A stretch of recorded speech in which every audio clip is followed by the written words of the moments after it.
Today's episode of the BS Podcast from Cleveland is brought to you by SeatGeek. That's our presenting sponsor. The easiest way to shop for the best tickets thanks to their revolutionary grading system. Buy and sell tickets in just 2 taps on your phone. 2 taps. Everything get fully guaranteed. Right now, my listeners get $10 off baseball tickets. Oh, yeah, there's baseball. The first time they use SeatGeek, $10 off. Just use promo code BSMLB. Download the SeatGeek app today or go right to SeatGeek.com. We're also brought to you by a new podcast called Outside the Box. If you're a maker, a doer, an innovator, or a mere consumer who wants to get a peek behind the curtain of some of the world's greatest organizations, the first episode features conversations with presidents and CEOs from organizations like the World Wildlife Fund, Feeding America, and more. Expect new episodes about things like corporate culture in the 21st century and inventive approaches to business with some of the brightest minds in the nation. Listen and subscribe. Apple Podcasts, Stitcher, or wherever you get your podcasts. And finally, we're brought to you by Binge Mode, our new podcast about Game of Thrones. We dropped the first 10 episodes on Monday and rose quickly to the top of iTunes. Turns out people like Game of Thrones. But if you love Game of Thrones and you want to binge watch the show again and want some people giving you a little director's commentary, or if you just want to listen to really smart, great podcasts that are almost like a book on tape, I would highly recommend Binge Mode with Game of Thrones with Mallory Rubin, Jason Concepcion. It's really good. It's different. It's original. Check it out. Coming up, Kevin O'Connor from The Ringer. We're going to talk hoops. This one's explosive. There's going to be some detonations. Get ready for this one. First, Pearl Jam.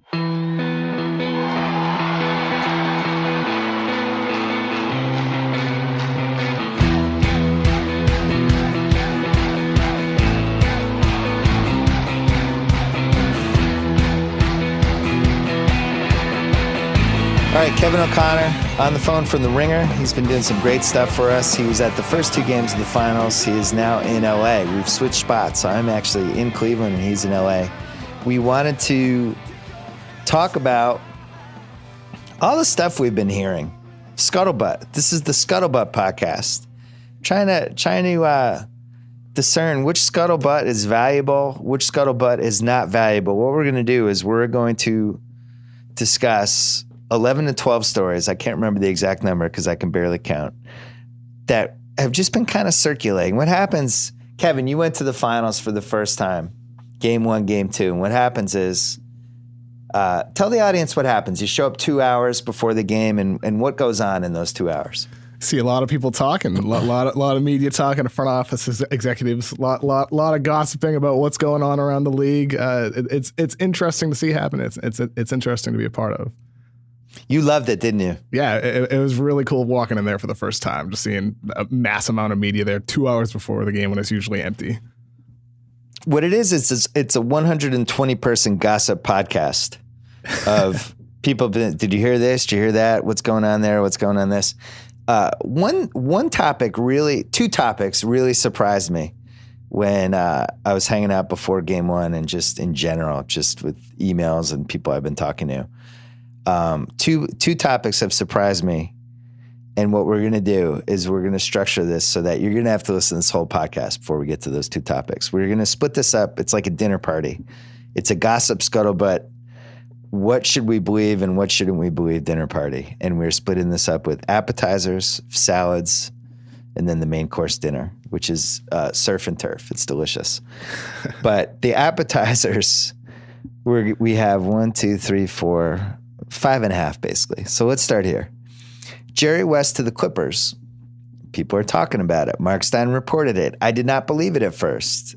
It felt to me like a gossip story that probably was being leaked by somebody, but didn't really have anything real to it. I was wrong. I think it's real. KOC, what have you heard? I think it's definitely real. I find it intriguing that when the Warriors have been asked about it, they've admitted, it's something that they'll address after the season. His contract is up, so he's a free agent. And I mean, if he wants to return to LA, even if it's not the Lakers, it seems like the Clippers would be a good spot for him. I don't think Doc Rivers would be best handling both GM responsibilities and coaching responsibilities. So Jerry West would be a nice addition for them anyway. Yeah, it's tough when your GM and your coach works 30 hours a week combined for both jobs. here's the thing about Jerry West, and especially after talking to some people in Oakland, his job's kind of done there. They built a dynasty. He was a big part of it. He was one of the reasons that the Klay Thompson for Kevin Love trade didn't happen. He was one of the reasons that I think they signed Steph Curry to the extension, and everything that's happened, he was heavily involved with. And now the team's kind of built, and KD's coming back. I think that extension's already kind of done in a handshake way, and they have their top 4. What do you do if you're Jerry West? And he's somebody that if you read his book or if you read anything about him, he's predisposed to being miserable and trying to find, the worst case scenario of everything. He's just like a fatalist. This is the cushiest, most perfect situation. It's not for him. He needs the Clippers. That's what he needs, right? Look, with Jerry West, you're still a competitor at heart. And, I think for a lot of front office executives across the league is sometimes there can be a lack of fulfillment in the sense that, and whether you're winning it all every year like they are with the Warriors, like you said, his job is done, or if you're not, you may have a hand in decision making, but not really. So sometimes, like what happens on the court, it might not feel like you're getting it back, all the work that you put into it. So with Jerry West, if he wants to have his hands and bringing the Clippers to glory potentially, seems like a great opportunity for a competitor in his 70s who still has an itch to win. I mean, if he's not getting at that with the Warriors, then I think Clippers would be great for him. Yeah, and I'm sure he's talked himself into feeling a little marginalized. There's so many people that are involved with the Warriors. It's going great, and the Clips is the most jinxed franchise we have in the NBA. They've never made it to round 3 ever. They've just been snake bit at every turn. And they're at a really interesting point, with Chris Paul has a big free agent option that he can is it a free agent option or is he an actual free agent? I can't remember. I think it's either. It doesn't matter. He's picking his next contract. Blake has option. Yeah. Yeah, Blake has that too. Let's actually skip ahead to that one because I think West is going there. I think they need somebody. The stories about, just how crazy that season was last year with the Clips and some of the behind the scenes stuff and the lack of accountability and all kinds of stuff. It is just not good.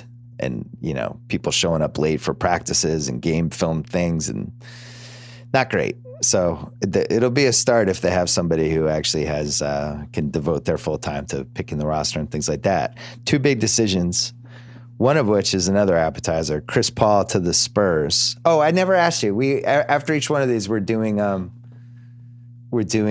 deciding how much we believe it from a scale of 1 to 10. I'm going to go with a 9 for West of the Clippers. What do you go for that one? 7. Okay. Chris Paul to the Spurs. I don't see Chris Paul after 12 years in the league with some miles on him. Little guys don't age well in the NBA, as we know. Hard for me to believe he's walking away from 201 guaranteed for 5 years. Also hard for me to believe that the Spurs are going to gut all of their role players and tie up all their cap space in a Kawhi, LaMarcus, Chris Paul nucleus that I don't even think really puts them close to the Warriors anyway. Doesn't seem logical. It would seem more logical for them to just wait a year, wait for Gasol's contract and Parker's contract to go, and then make a move 2018 for something. This feels like a smokescreen by Chris to walk to the edge of the pool with the Clippers and go, look, I might go to the Spurs. I might go. You might not. You got to give that 201.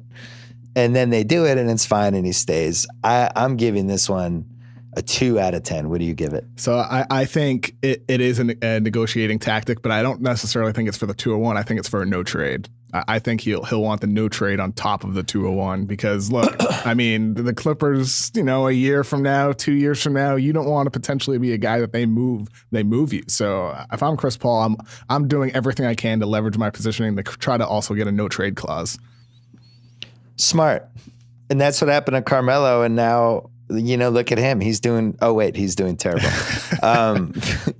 But poor Melo. That's good. I like that wrinkle with the no trade clause. I think you're on the right path. I just feel like they just missed their window. From in 14 and 15, they probably should have made the finals in one of those years, and they had really bad luck. And I'm not sure what happens to that team now. And I certainly would not want to be building around, somebody heading into years 13 through 17 of his playing career who's 6 feet tall. But this is where you are. If you're the Clippers, you're in a city that has 2 baseball teams and 2 basketball teams and a hockey team and 2 soccer teams and 2 football teams. And what you can't do is let everybody go and be irrelevant. Chris keeps them relevant, so they don't have a choice. They got to pay the 201. All right. The next one, Andre Drummond, is very available. Very, very available. Do you believe this one? Totally, like a 9.5 for Andre Drummond. Not quite a 10, because I don't want to go to a 10 anywhere, but like a 9.5, 9.6. Drummond, I think if you're Detroit, look, I get the impression that their goal is like get in the playoffs. It's not really, I guess the long view in the sense that like you're worried about blowing things up or taking steps back in order to win more later. I think for them it's just about getting into the playoffs, and that's why it's a little surprising with the Drummond rumors. But at the same time, like they could still move him and still retain a competitive roster, depending on what they do this summer with Kentavious Caldwell-Pope, depending on what they do with their pick, which they were reportedly looking to move, which I also believe. Yep. Look, I think they're going to have a very interesting summer. I think we're going to hear the Detroit Pistons in a lot of rumors. Is Drummond even make sense in 2017?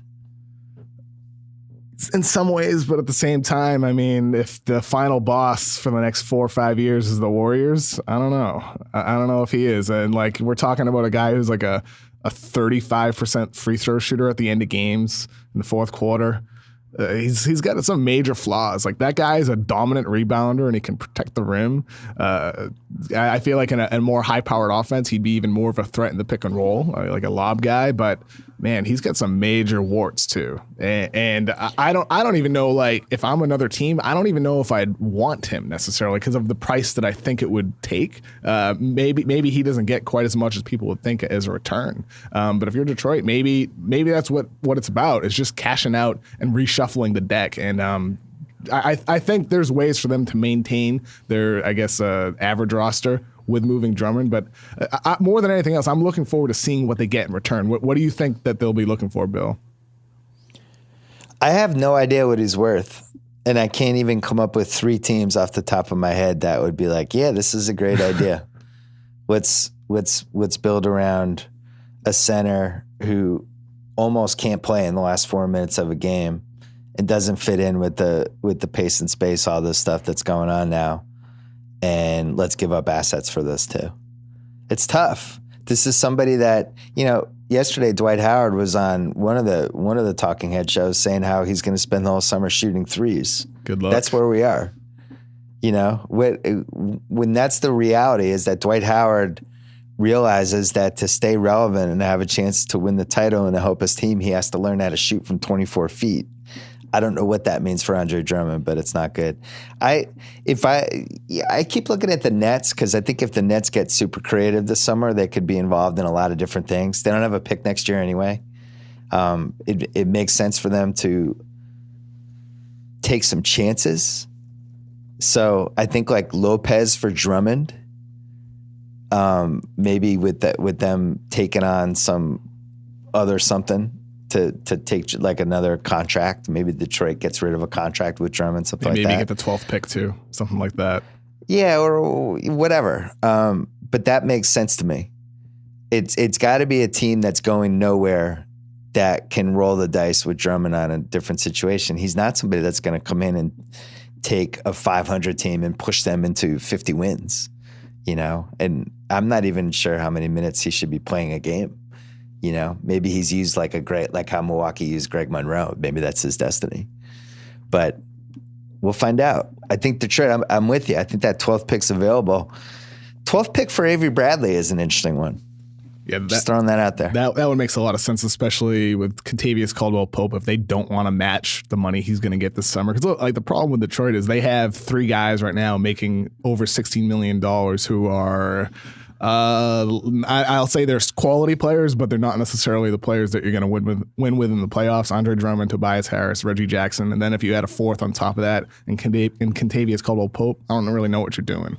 So I feel like I'd move on from Caldwell-Pope, I think. And Andre Drummond, I like that Lopez idea. I don't know if I love it for Detroit, but I really do like it for the Brooklyn Nets, especially if they get that 12th pick back. Because I think for them, if you're the Nets, you got to take as many shots as you can. I love what they did last year's draft, drafting LeVert. This year they got 2 picks in the 20s range. If you can add one in the teens and then trade up with those other picks, you're in good shape. Take some shots. I like their front office, and I think that would be a smart move for them. I would love to see them take any bad contract they can get and get picks for it. Because, listen, they're not going to be good this season. They're not going to be good next season either. So why not? That we're going to talk about the Lakers in a little bit, but the Lakers are going to be trying to shed the Mozgov contract and the Dan contract. And if you're the Nets, okay, we're happy to take one of those contracts. What else are you giving us? You want to give us both contracts and Julius Randle? We'll have the conversation. I think that's how they have to be thinking. Dang and Mozgov, which is we almost need a name for them. For those 2 contracts, it was $34 billion last year, and they get 3 more years of each, and it's just a cap space ruiner. And the Lakers have to figure out what to do with both of them. So that's where a team like the Nets has to come in and be like, "We're here, we're ready. What can we do for you? We're open for business. We'll take a bad contract. Give us something else." All right, next one. Kings shopping 5 and 10 to move up. I predicted this in our Slack like 3 weeks ago, and our resident Kings fan, Riley McAtee, basically had a conniption, and he was, no, we're not doing that. We're great where we are. But deep down, he knew it was in play because it's the Kings. And now there's been reports that they're trying to package 5 and 10 to move up. Before I ask you if this is real or not, does this make any sense if you're the Kings as our resident draft expert who helped carry our fantastic Ringer NBA draft guide? Should they be even thinking this way? I don't think they should be. I would keep those 2 picks and take 2 rolls and find out what you can get. I feel like look, De'Aaron Fox would be a really good player, but if he's a guy you're trading both those picks for, I don't know, man. There's a lot of good point guards in this draft. Fox might want to be a King, reportedly, but I don't think that should be a reason to trade 2 of your highly valuable top 10 picks in what is a really, really good draft in that range. Would you trade Cauley Stein in the 10 for number 8 to the Knicks? Sure. I think I would. I mean, what are you trading up for, though? Like, is there a player that fell to that spot that you're targeting, or is this a pre-draft trade? If it's a pre-draft trade, no. If it's a draft, it's a pre-draft trade. No, I wouldn't. Well, because I was thinking if they can get into the top 8 with both picks, then they can almost wait to just see what point guard falls to them at number 8, because there's too many point guards in the top 8. We know who the top 8 is, but not all 8 teams need a point guard, and somebody's going to drop, and it's probably going to be Dennis Smith, but who knows? I think it would be insane if Fox fell out of the top 4. Who knows? I don't think Fox makes sense at all for Philly. Do you? No, I don't think so. I mean, but honestly, if I'm those teams in the top 3, I'd be looking to trade down. Like, not looking to trade down, but I'd be open to the possibility of it. Right. So, we're going to talk about that a little bit later too. But I think this is a good. It's a good year for that. So you are. What do you believe? I'm at like a 4 out of 10. I think the Kings talk about everything and then it just somehow gets leaked to the media. I don't think they're necessarily intent on trading up, but I also think if they feel like they could get Lonzo for 5 and 10, I think they're going to make, if they can get Lonzo, Fultz, or Jackson for 5 and 10, basically if they can move up in the top 3 with 5 and 10, I think they have to consider it because they need a superstar, and those are the 3 potential superstars. What do you think? I'm probably a little higher on this than you. I think maybe a 6.5, something like that. I think Fox makes a lot of sense for them. I think Yeah. I think ultimately they should wait and hope he falls to 5. But Fox and Buddy Hield is like a perfect pairing in the backcourt, and I can really see the appeal there. There's no denying Fox's talent, so I say a 6. But at the same time, I wouldn't do it. I would hang on to those 2 picks. I have a news flash for the Kings. I like Vivek. I think he's a nice guy. Just stay at 5. Fox is going to fall to 5. Do the math. Work out all the scenarios. As Fox might be a top 3 or top 4 talent, but he's going to fall to 5. The Suns aren't going to take him. I don't think the Sixers are going to take him, and I don't think he's going 1 or 2. Guess what that means? He's going to fall to 5. So just wait. Be patient. All right, last one. No Lonzo to the Lakers. Ooh. This is juicy. I mean, I can't believe this is an appetizer. This is almost like we brought out the burrata with the prosciutto on it and some balsamic vinegar. And it's like, this really technically could be in the salad category. It's delicious. Please have some of this. Lonzo not going to the Lakers. Do you believe this one? It depends. It depends on if they're able to trade down, which is again something we'll talk about later. But I think ultimately he goes in that 2 spot. I think ultimately that's where he goes, whether it's the Lakers or somebody else. I think that's where Lonzo will stay. I think if you're the Lakers, they're doing the right thing. Like they should look around. There's a lot of good talent in this draft. Lonzo's not even 2 on my board. I have Jason Tatum at 2 ahead of Lonzo. I think the Lakers are wise to be looking around. I think Colin Cowherd put it best yesterday. I still ride for Colin Cowherd sometimes on his takes. I don't agree with half of them, but sometimes he'll have a good one. And he had one this week that I 100% agreed with and was thinking myself. It makes sense for them to play it this way. And they've kept their cards close to the vest and everything's in play. And it's a nice little power move for them with Ball in the family. But it doesn't mean they're not taking him. I think it's more real than people seem to realize that Josh Jackson could go in the 2 spot. I think that's a real possibility. And look, I spent a year with Magic watching basketball games with him in this little conference room, basically on the 5th floor of LA Live, where we would watch 8 basketball games at once. And we spent a lot of time in there. And I have a pretty good feel for what he likes and doesn't like as a player. And he loves competitive guys. That's what he likes. He loves competitive guys. He likes gamers. He likes people that show up 2 hours early. He likes people that remind himself of him. And Lonzo, as I ride for Lonzo, I think he should be the 2nd pick. But there were, if you study that March Madness game, Fox got super competitive with Lonzo, and Lonzo kind of ran away from it. And it was a concern. It was the first time I wavered a little bit on Lonzo. I didn't like that Fox picked him up at full court, and Lonzo just tried to get rid of the ball. And Lonzo didn't be like, oh, you're going to challenge me this way? Like, imagine if somebody did that to, I don't know, Kyrie Irving. And we're like, I'm going to pick you up full court. Kyrie would take it personally. Lonzo didn't take it personally. And I don't know. I think Magic, if he's making the call, and we don't know if he is, Magic gravitates to competitive guys. Now, Pelinka might be making all the final calls, and if that's the case, then Magic will give his take and whatever. But I don't think this is a slam dunk like everyone seems to think. And by the way, I think it's a mistake if Lonzo doesn't go too. Even with everything I just said, I just think he has the highest upside, and I wouldn't be worried about his dad. His dad will be fine. You can manage people's parents. What parent has ever uprooted a basketball team? I think it's an added headache, but if the guy's great, it doesn't matter. So, would you agree that Lonzo is the second highest ceiling in this draft, other than Fultz?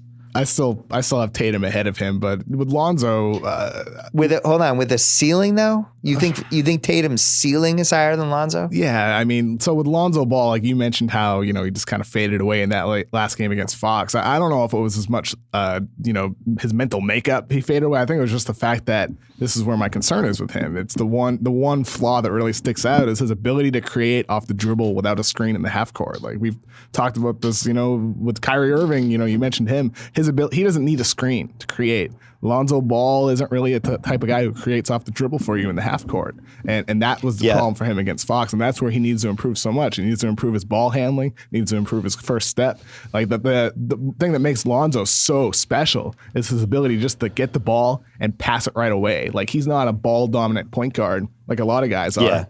So that's the appeal with Lonzo. But the issue with that is like you're not always going to be able to have him in that situation. So with Lonzo, I love him, and I agree 100% that his dad is kind of a little bit overblown. I think in some situations, potentially it could be a little bit of an issue, but I feel like it's more a fantasy more than anything else, and in all likelihood, it's not going to be a problem.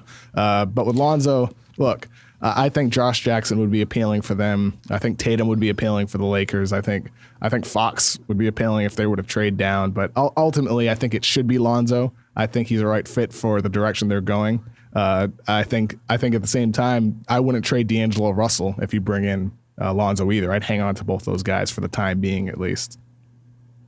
Hold that thought.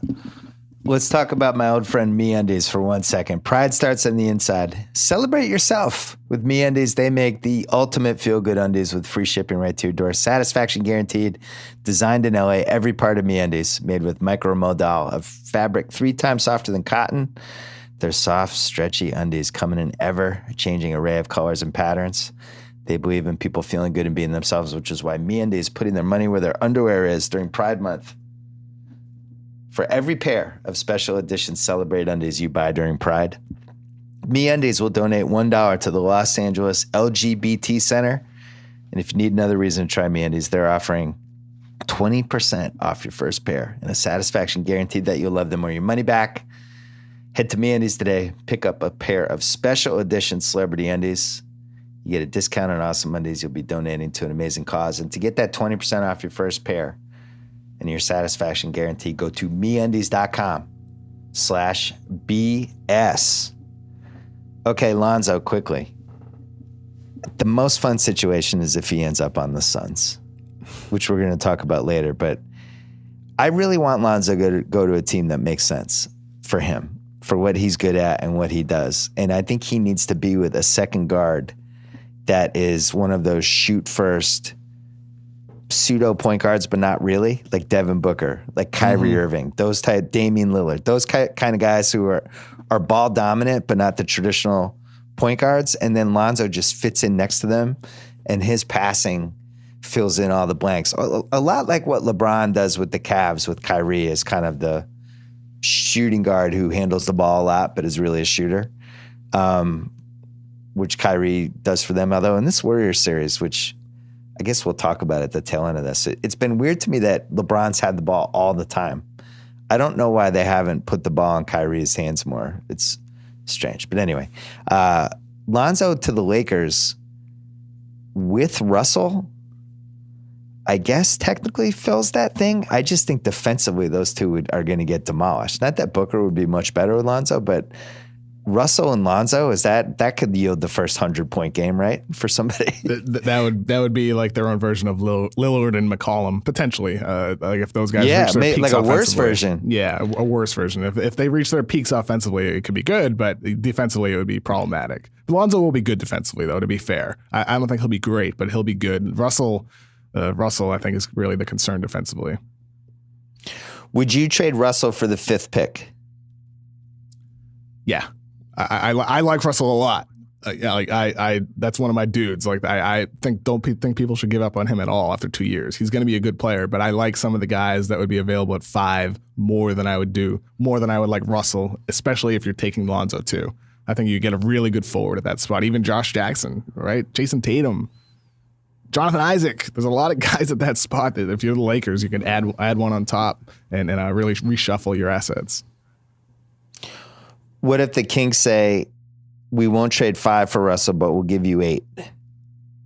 So if they did that trade you mentioned earlier, to move up to 8. No, I'm saying, you're right. 10. Okay. They have 10. No, I would not. 10's not. No, you can't do that one. Nope, no way. No chance. Hang up. Would you trade Russell to the Knicks for 8? I'd want more. I'd be negotiating. But the thing is like, what else do they have? Any other asset they'd be giving, it'd be a future asset. I don't know if it'd be worth waiting for that. So I'm not sure I'd dip that low. I think maybe six I'd take, but any 7, 8. I'm getting a little bit further away from the guys that I'd want. Depending on who falls. Like the thing is like on draft night, if the guy that you perceive as, your fourth best prospect falls to 7, then yeah, you do it. If he falls to 10, yeah, you do it. But the thing is like pre-draft, I would not do that. On draft night, sure. It depends on who's available though. Gotcha. Contingency trades. All right. Yes. Let's have some salad. We're talking about the Celtics. They're our salad team this year. Not because I'm a lifelong Boston Celtics fan and love talking about the Celtics, but, they're going to be in the middle of the action. They have the number 1 pick. They have a lot of cap space. And let's start with Gordon Hayward to the Celtics, which we have discussed on this podcast multiple times. So this is more of a check-in, just a quick check-in on Gordon Hayward to the Celtics. From 1 to 10, do you believe it? Where do you rank right now? I mean, I believe it at a 10, and I'd say in terms of likelihood, maybe 50%, which is pretty high. I feel like it's going to be an appealing spot for Hayward. No denying it, especially depending on what happens on draft night, depending on what else they can do before signing him or after signing him for that matter. I think it's certainly appealing, and I think it's 100% going to be something we're going to be talking about July 1 when free agency starts. I think you put it perfectly. I'm proud of you. I'm proud you came to the right conclusion. I am also a 10 out of 10 in believing it. And 50% seems fair. Seems like the right number. Let's talk about the backup plan. Blake Griffin. Ooh, Blake. Some Blake Griffin to the Celtics buzz.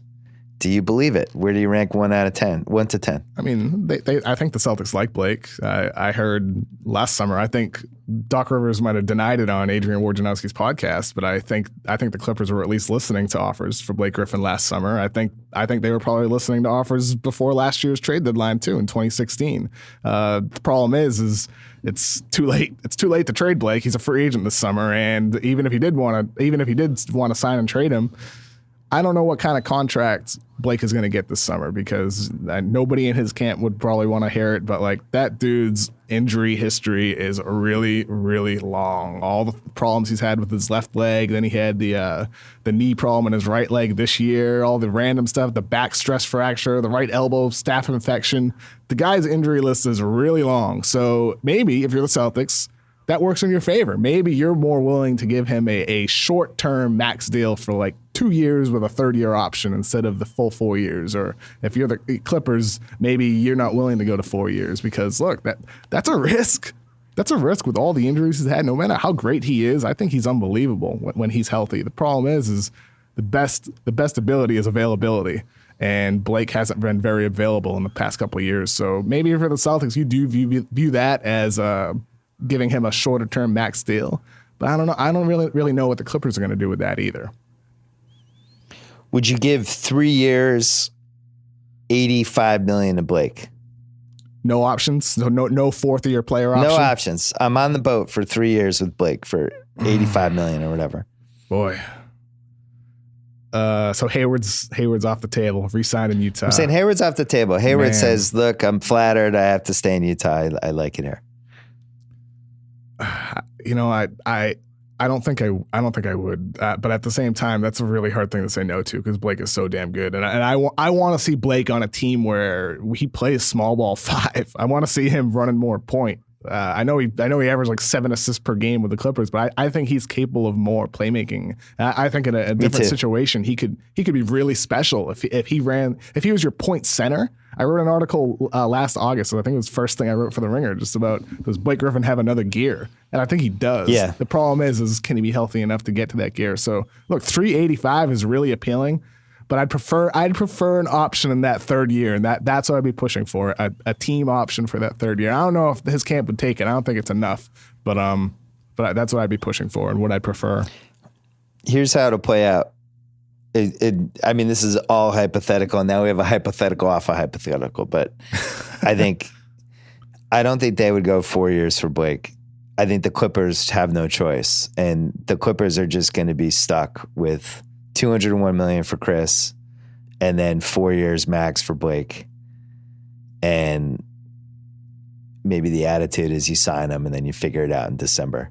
The Clippers have to keep him. I mean, they can always flip him in December. Now, if Blake said to them, I want a no trade clause if I'm staying, now what do you do if you're the Clippers? You can't do that, I don't think. Of course not. They definitely wouldn't give Blake a no trade. I think, that delayed sign and trade, that would be ultimately the appeal in re-signing Blake, because they have, as of now, they missed their opportunity to maximize a return for Blake Griffin. But if they re-sign him, and then they're able to trade him next February 2018. Well, it happens. I think that would be the best thing for the Clippers to do. But at the same time, no trade. You can't give the no trade. That's for damn sure. And I don't think he has the leverage to even ask for it, though. All right, that was like a Caesar salad, but we have the antipasta coming. But first, if you're like me and you're not so great at planning ahead, I've got good news for you.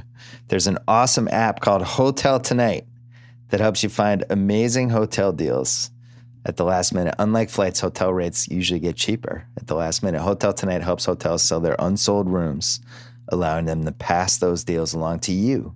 Not for last resort places, but cool, top-rated hotels.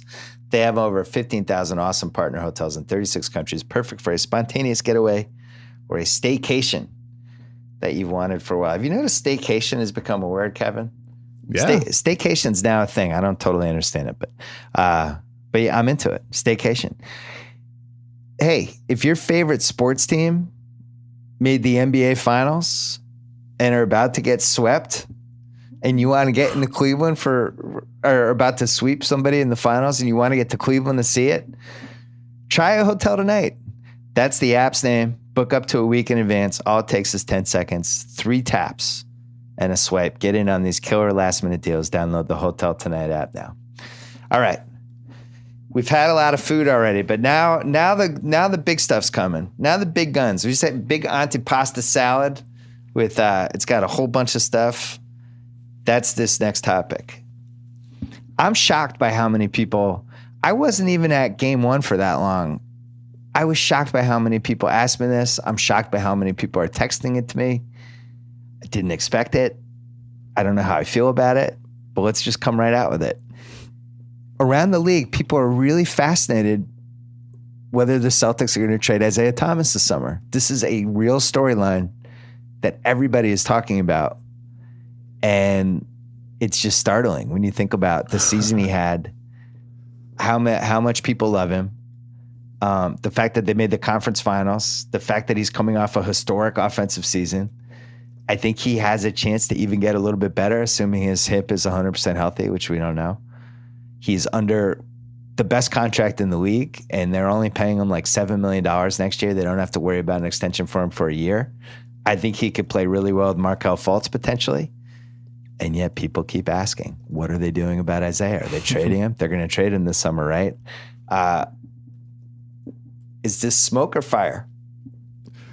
I think there's some logic to it for sure. If somebody totally overwhelms the Celtics, Danny Ainge has always said, there's no such thing as an untouchable, and I believe him. Why wouldn't you believe him? You look at his history. He traded Paul Pierce and Kevin Garnett when a lot of fans at the time were furious about it. Me too.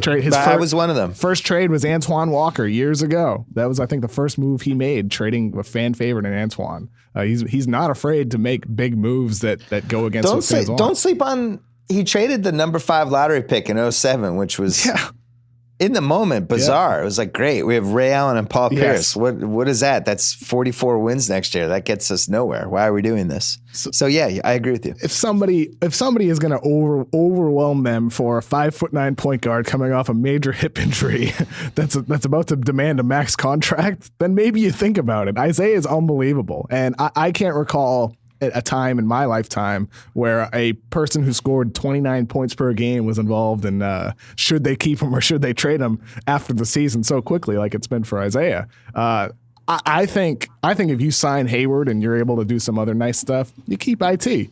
But if you enter this summer and there's if somebody's dangling the 5 pick, 6 pick for you, maybe you think about that. I think there's some logic to really maximizing these next two drafts. I think 17 and 18 especially. Some of these guys that are gonna get picked are gonna be the guys who define kind of the next decade of basketball. Like the Warriors aren't gonna last forever, right? So if you're able to get some of those guys who are gonna be those players that you need to win titles, those cornerstones. These are the next two drafts where I think there's a lot of those guys. Michael Porter, Luka Doncic next year, Fultz this year, and there's going to be other guys too that surprise us. So if you're able to get those guys, maybe you think about it, but it would have to be an overwhelming offer. So where do you 1 to 10? Where do you stand? Probably like a 4, 5. I just don't think they'd ultimately do it, but I think it's something that I think it should be something they think about. Everything should be on the table, but maybe a 4 or 5. I'm a 10 out of 10 for this being a story that everybody's talking about. Okay. I'm a 2 out of 10 for it being for there being any truth to it, and here's why. He's not healthy. That hip injury he has is a real injury, and we haven't really gotten a lot of information about it since it happened. It seems like he got hurt in mid-March. And then he made it worse during the playoffs, maybe even 2 different times. It's a hip injury, which makes me nervous. There's a checkered history with this injury. Some people have come back 100%. Other people haven't. Like Johnny Flynn, it ended his career basically. So it makes me think it's just hard to trade somebody who is probably going to have to go under the knife, whether it's like a major surgery or whether it's like an arthroscopic surgery and it's 6 weeks and he's fine. I don't know, but it seems to be more likely that this trade would happen in February if it was ever going to happen. I think January, February range. That timing makes sense. I mean, it would have to be overwhelming. Like whenever it happens. I mean, it would have to be picked this year, picked 2 years from now, a young player asset currently in the league. It would need to be a ridiculous offer, and I don't see that happening, especially after the injury. I think you're thinking about this the wrong way. Why can't it be for another good player? Could be. Why couldn't it be, say, Isaiah and Jay Crowder for Jimmy Butler? Could work. Then have Markelle Fultz be your young point guard. I wrote an article a couple of weeks back about historically, you look at the amount of money the point guard on championships rosters make. It's fairly cheap. It's not like a high paid position historically. So I think in terms of that roster construct, you could have a young point guard and Fultz on a cheap deal for 4 years. And have a high-powered offense around him, Butler, Hayward, Horford, whoever else. That could make some sense. That could. I don't think he's going to get traded, but I do think that Danny Ainge is wired exactly like Bill Belichick is, which is why we have to have the conversation. I'm not just having a conversation just to be like, oh, let's talk about stuff and get a message board thread going. Like, Danny Ainge is like Belichick. The moment he feels like something has outlived his usefulness or that he can turn an asset into a better asset, he's doing it. It's just how he's wired. And think about it this way. What would Belichick do with Isaiah Thomas? Do you see Belichick paying Isaiah Thomas $200 million over 5 years, a year from now? Do you see him paying a 34-year-old 5'7" point guard $40 million a year? I don't think Belichick would do it. That's a question I think a lot of front office executives should be asking themselves. Would Belichick do this? That should be the gauge you use to know whether you should do a move or not. It is funny, like the Warriors, how they had like Jerry West as a consultant. It would be funny if they used Belichick as a consultant. Or if the Celtics did, or just like, I know you know nothing about basketball, but can we pay you $3 million a year just to ask you what you would do in different situations? You'd be like, hey, Bill, I know you know nothing, but all right, remember that short point guard we have? Would you pay him $40 million when he's 34? And Belichick would be, no way, I'd get rid of him now. It's an interesting thought anyway. I'd love to know what Belichick would say about Klay Thompson. Would he say trade Klay and have a younger player with the younger assets filling that role instead of paying him as like the fourth guy as a max contract? What would Belichick do in that sense? Would he want to redistribute Klay's talents elsewhere on the roster to have sustainability? That's the key. It's about sustaining success over a long period of time because that team's going to get expensive. I just had this conversation with somebody. So the smart move would be to turn Clay into two players, because once you pay Curry and you have Durant, Curry, and Draymond to have four guys, you're basically at that point just banking on year after year trying to grab the David West types to fill out the rotation parts of the roster.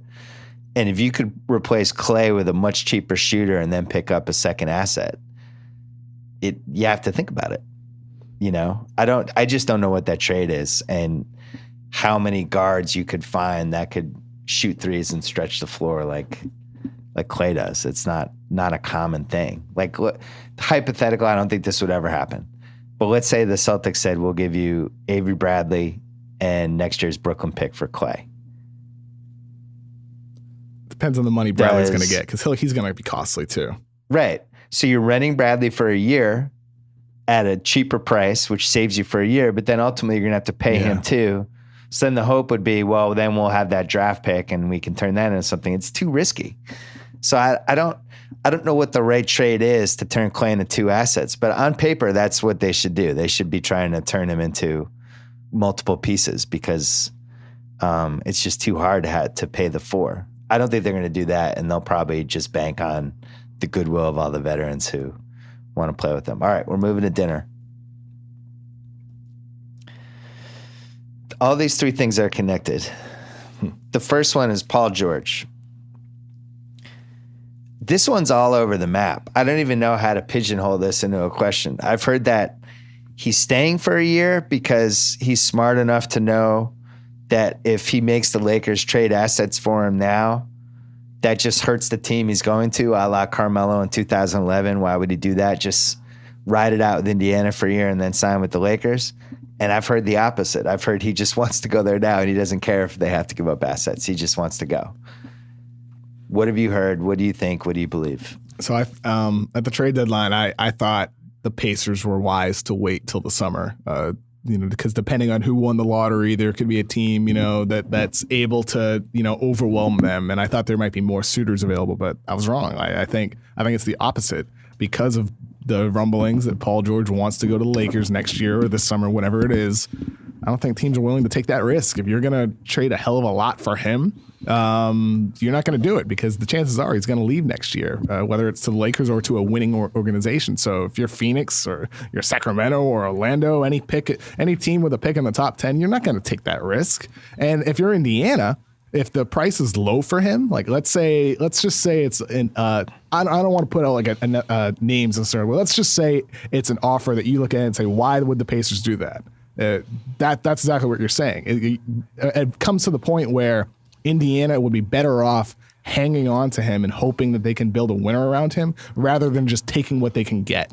I think that's the threshold where Indiana's at right now, where nobody's offering a deal where it makes sense over just banking on him staying. You might be better off taking that risk or just hanging on until February and seeing what happens at that point.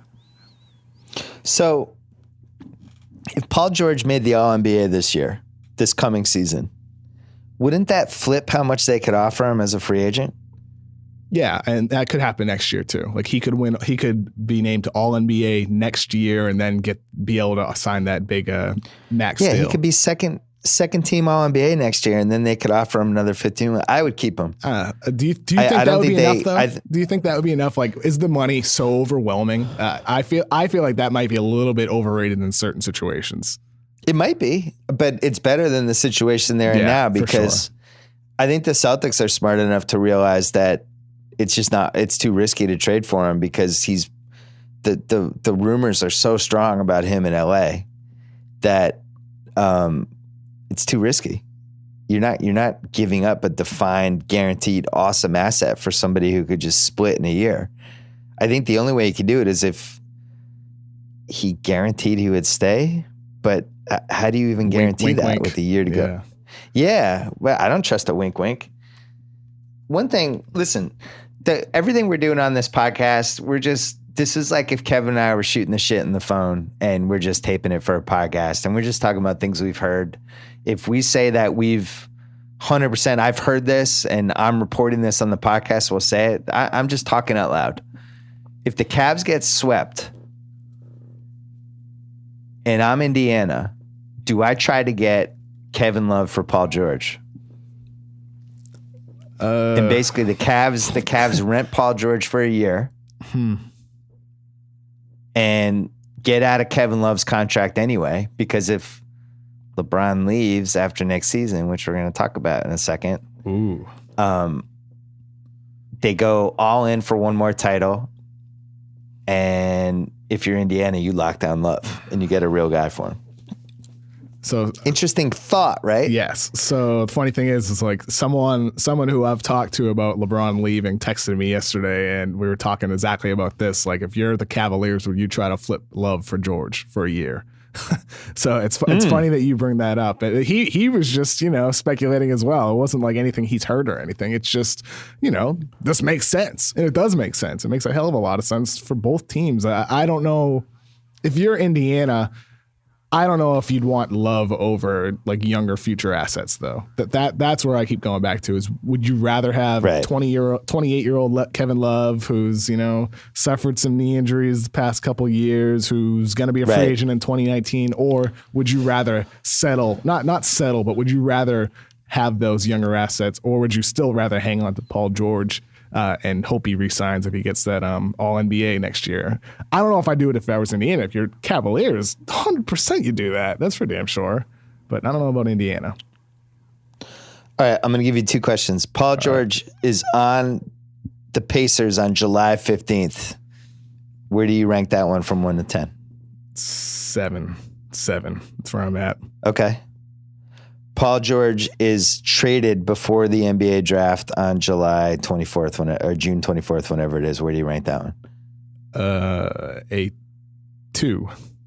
A 2. I just don't think he'll get traded before. I think if he gets traded, it would be a draft night trade.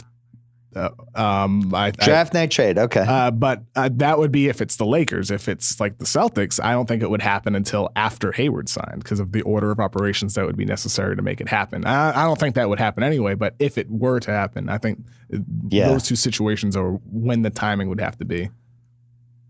So you think like Russell, Randall, and a contract for Paul George?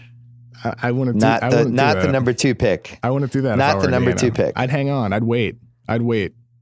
Yeah, that's how I feel too. I don't think the Lakers would include Brandon Ingram for sure. I don't think he's on the table at all. I think Russell and Randall are absolutely the assets. And if I'm Indiana, I'm waiting. I'm holding on, hoping that some desperate team, during the season is willing to take the risk. Maybe that doesn't happen. You know what? But at the same time, maybe the Lakers are still a viable destination during the year too. So I'd wait if I'm the Indiana Pacers and that's the best available offer. Hang on, just wait, be patient. I would wait as well, and I think we already have a model for how this should be handled, which is how Flip Saunders handled Kevin Love. Makes sense. They ended up getting the number 1 pick.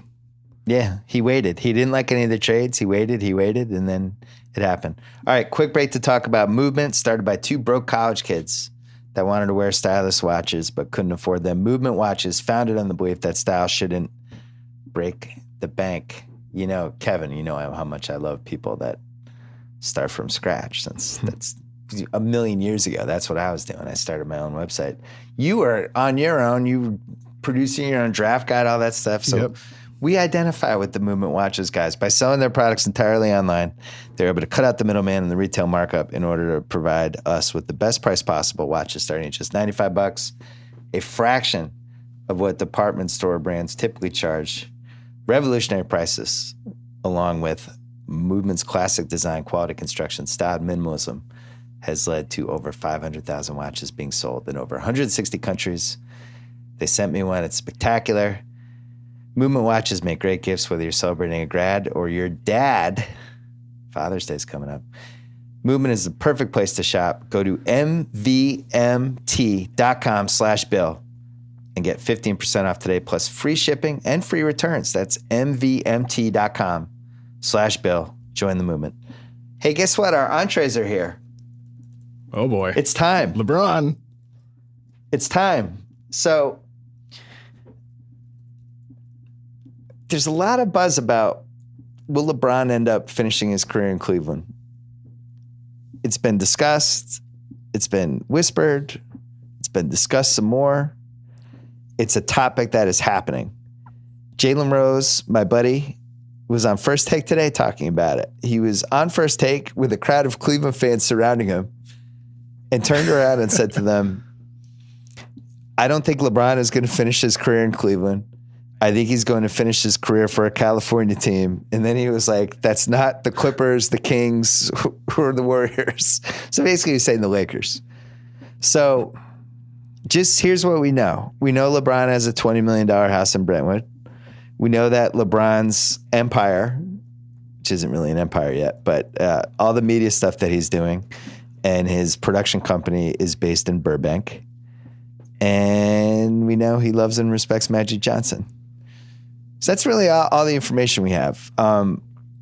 What can you add to the periphery of this story that's not a story yet? Okay, so two guys I really trust for this type of stuff is, they think LeBron will be going to LA, whether it's the Lakers or the Clippers, more likely the Lakers. They think 2018, LeBron's going to see that the Cavaliers are fizzled out and that he can have a younger, more sustainable, but still extremely talented roster, possibly in LA with next to Paul George. LeBron James and Paul George with the Lakers can make sense, especially if the LA is able to move some cap around, get rid of Deng and Mozgov, open up some cap space. It's something that could make sense. And if you're LeBron, what was so appealing about Cleveland? You had a younger superstar in Kyrie Irving who could help carry you when you needed it. Kevin Love is younger as well. You had those two assets. But then, the NBA changed and suddenly Kevin Love's value has declined a little bit. His importance in today's league isn't quite what it was as that post scorer a couple years ago. That changed.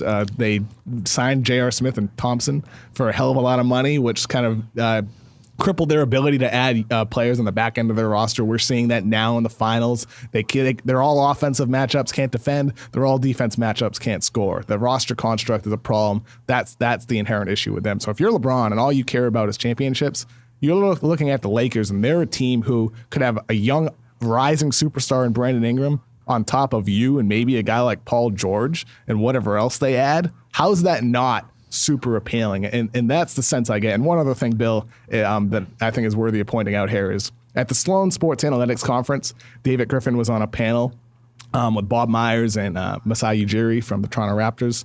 And he said something interesting to a question.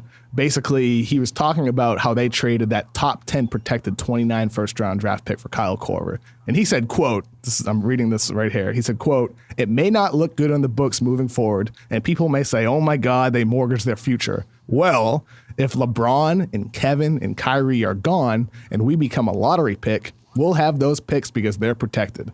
That's just a weird thing to say. It says nothing more to me than it's at least something that's on his mind, that the possibility of LeBron leaving is something that even they're thinking about. The fact that he would admit that they put the top 10 protection on there for that specific reason, at least says that they know it's a real possibility. That's it. And I think that David Griffin comment is really one of the most illuminating things on top of all the conversations that are happening like in NBA circles behind the scenes. There's a lot of smoke, put it that way. I agree. There's a lot of smoke, and it's very strange that he said that. My question is, so I believe it's in play. I don't think there's any question.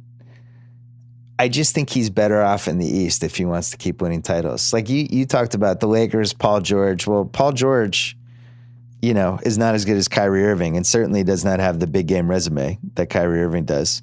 You're in the West, which means you have to go through not just the Warriors, but the Spurs, and just the Western Conference perennially has just been better unless you're really convinced that Boston and Milwaukee specifically are going to go to two other levels over these next 2 years. It's pretty nice to be in the East. And he has a team that knows what it is and has a move to make. Like if the problem is they have to turn Kevin Love into a perimeter type of person who allows them to just play Tristan Thompson as the only big and LeBron at the 4, that's pretty solvable. Like there's a lot of destinations you can send Kevin Love. I think it is much more realistic that he stays in Cleveland and that Love becomes not the fall guy, but just the move that they have to make this summer to try to keep winning championships. To me, it's like if they get swept or they lose in 5 and it's convincing, I would put a Love trade at like 8 out of 10. And I would put the possibility of LeBron leaving at 1.5 or 2 to 10. I mean, I think he cares too much about what people think, and especially what people around here think. And if he's ditching them just to go to LA to try to win championships, it's not as good of a situation. Right. I don't think right now it doesn't unless look like it, though, but it might. Yeah, but I mean, they'd have to nail that pick. They would have to get incredible strides from Brandon Ingram. That, to be honest, I just didn't really see the seeds last year. Did you? Do you see the seeds with Brandon Ingram for him to be a superstar? I don't know about superstar, but maybe a high level, your second star. And if because you have George and LeBron on top of it, if he's your third guy, I like Ingram a lot, Bill. I think Ingram got off to a really slow start, but expectations were too high for him in the first place. He's going to be a really good player. 4 years from now, maybe? Maybe 2 years from now. I think LeBron expressed his willingness to be patient with that Cavaliers roster when he joined them. He said in his letter that he knows it's going to take time, blah blah blah, etc. I think it would be a similar thing if he were to go to the Lakers. Wait a second, he wasn't patient. They traded Andrew Wiggins for Love, but still, he went and signed a whole bunch of old people. Yeah, they did the J.R. Smith contract. Well, where was the patience? He murdered their cap through the decade with no patience. GM LeBron did make some harsh short-term decisions that are going to screw him in the end. Well, the J.R. Smith one is like, wow. I mean, that guy was MIA in the first 2 games, and they got 2 more years of him. But put it this way, Kyrie Irving reached a higher level, I think, quicker than maybe even he expected. Put it that way. Like everything else, they went young, but Kyrie reached a higher level like immediately. I mean, right away, Kyrie became a superstar level player. When before that, like I think everybody acknowledged that he was a great point guard with the potential to be special, but he reached that level immediately, and we're seeing that more now than ever. I think people thought he was a great talent, but to me, I felt like he was one of those Steve Francis type guys, like good stats on a bad team. He's completely overachieved from what I thought he was, but I think we could also say Love underachieved a little bit. Even if he's been better this year, the guy they thought they were getting was one of the best 10 players in the league, and he just never got to that level. Really, Kyrie, it was a little bit of a seesaw. Kyrie overachieved a little, Kevin Love underachieved a little. But, all right, for this Lakers thing to become a reality, we have to bring the potatoes in. The potatoes and the rice and the asparagus with the béarnaise sauce. A Lakers-Sun pick swap, which I forget where this rumor floated around, but I was surprised it didn't get more play. You hear so many trade rumors. Here's one that actually makes sense. The Suns have too many assets. They have some cap space. They have the possibility of teaming up Lonzo and Booker, which I just think would be fantastic offensively. It would really be, that'd be one of the most fun backcourts in a long time.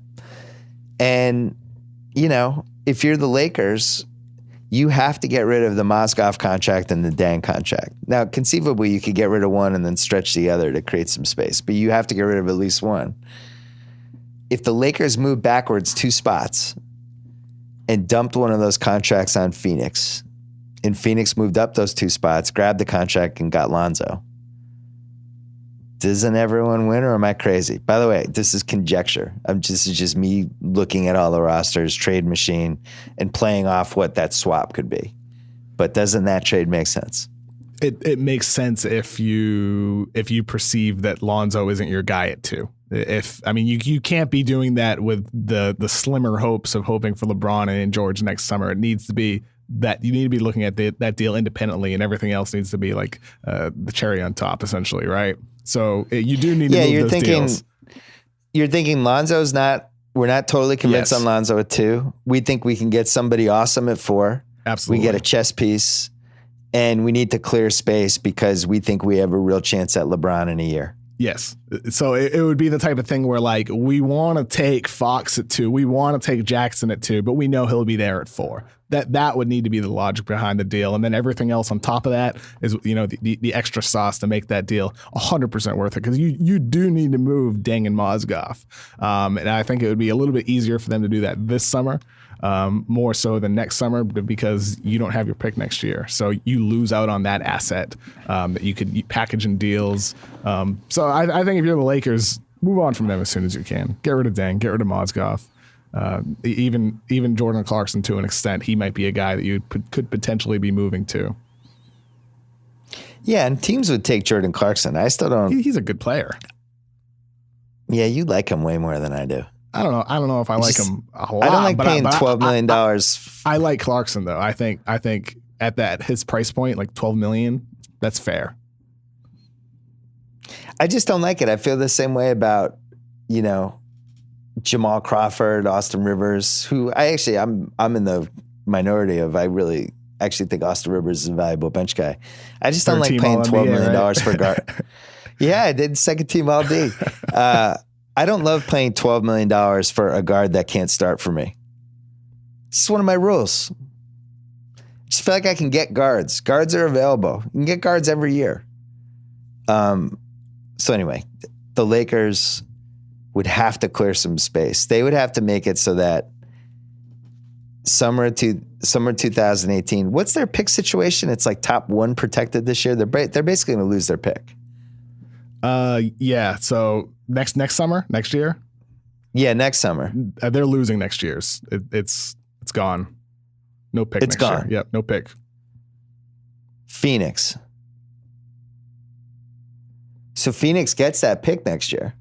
No, next year's pick goes to the Sixers. Oh, Philly gets it. Philly gets the pick next year. So Philly's still loaded thanks to Sam Hinkie and all the deals he made. So they have the Lakers pick next year. Sixers could have 2 shots in another loaded draft, which is remarkable. If you were Philly, would you trade 3 and give the Lakers pick back to the Lakers to move up 1 spot to get Lonzo? No. I wouldn't. I love next year's drafts up top. I think there's going to be some franchise changers in that top 3-4 range. Oh. I'd hang on. What's that guy's name? Luka Doncic? Michael Porter. Michael Porter, I've seen on YouTube. I haven't really thrown myself into the 18 draft. I feel like Brooklyn's going to break my heart with next year's draft, but I can't complain after what that trade brought. But they'll be. If Lynn had been healthy this whole year, I don't think there's any chance the Celtics get the top pick. I think they would have won like 30, 32 games. Kenny Atkinson's a good coach. So we'll see who throws their hat in that ring for next year, but could be some tanking next year. Yeah, I don't think. I'll tell you one team it's not going to be is Brooklyn. They're not helping the Celtics. Exactly. All right, we did a good job, right? Did we hit everything? The only possibility we didn't hit is the Clippers for LeBron. If he wants to have a banana boat reunion with Chris Paul, if Chris Paul re-signs with the Clippers and they're able to get Carmelo Anthony and whatever else, and LeBron expresses his desire like he did before. I mean, he said to Howard Beck in an interview last year that he wants to play with his buddies, and whether it's for only a year or 2. I think that could always be a possibility too. One of the guys I talked to doesn't think it is, thinks it doesn't make any sense. The other one says that that's real, that he does want to play with his guys. So I don't know. I don't think the Clippers make a hell of a lot of sense for LeBron. I think the Lakers do from a sustainable winning perspective. I think it'd be a waste of a couple years if he were to go to the Clippers with an older roster. He should be thinking long term as well. So as part of that, Blake would have to trade. They'd have to sign Blake and then trade him in like December for Carmelo. Yeah, it would have to be that type of thing where Paul resigns, Blake resigns, but then Blake gets flipped at some point for Carmelo and whatever else it might be. I don't love that idea for LeBron, but I do love the Lakers as a path for him. Chicago buys out Dwayne Wade in February. He then goes to the Clippers and signs a deal with them. And Doc Rivers agrees to work 3 more hours a week, pushing him up to 33. Less golfing for Doc. Yeah, now he'll play 9. On Tuesdays, just 9. Only time for 9. He'll come in early on Tuesdays. All right. This was good. Good times. What else? You got another piece coming on Friday, right? You got something coming Friday. You don't know what yet. Yeah, I'll be writing about the game tonight, and then gonna do a little follow up on some LeBron stuff that some stuff we touched on, some stuff ideas that we really didn't. So some more LeBron stuff. I didn't want to talk. Yeah, I didn't want to talk too much about the game tonight because for most people, by the time they hear this, the game will have already happened. So that's why we concentrated on future stuff. But I wanted to go on the record quickly.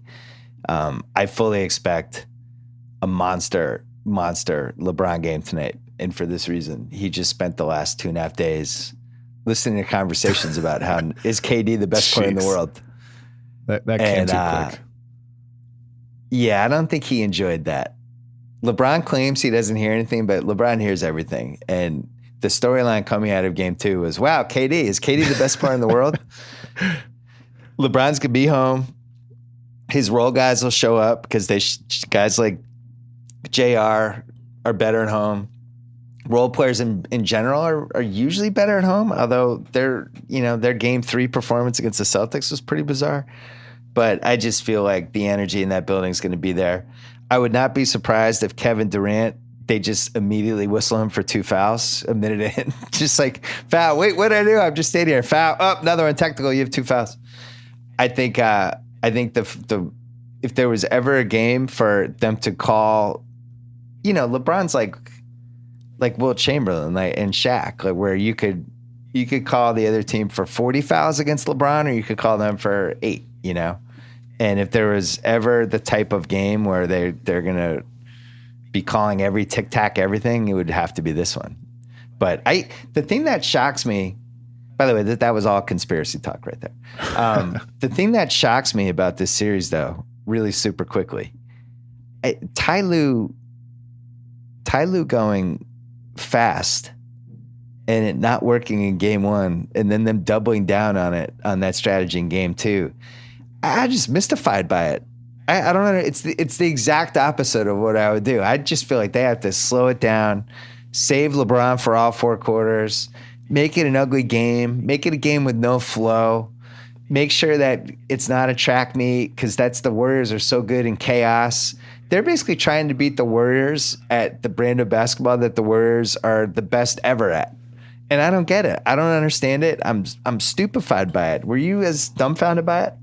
Yeah, so that's one aspect that I've been surprised by. I thought they would, slow it down immediately, run more ISO sets, whatever before the finals, and what I think they should still turn back to, like they did in last year's finals. And the other part, Bill, that not a lot of people are talking about is that Darren Williams is playing a lot of minutes, and I'm surprised Ty Lue didn't learn from last year's finals, where Dellavedova played a lot in games 1 and 2, but then he barely played at all the rest of the series. So what Ty Lue was going to do was just trim the rotation immediately. Just find your ride or die guys at the beginning of the series, your 6-man, 7-man rotation, and ride them. And instead, he's really leaned on his regular playoff rotation. And I thought he would trim it because last year that was one of the keys, was taking the extra fat out of the rotation and just playing your best players for more minutes. LeBron last year in the finals went from like 37 minutes to 44 minutes. Kyrie went from like 35 to 40. Everybody had an uptick.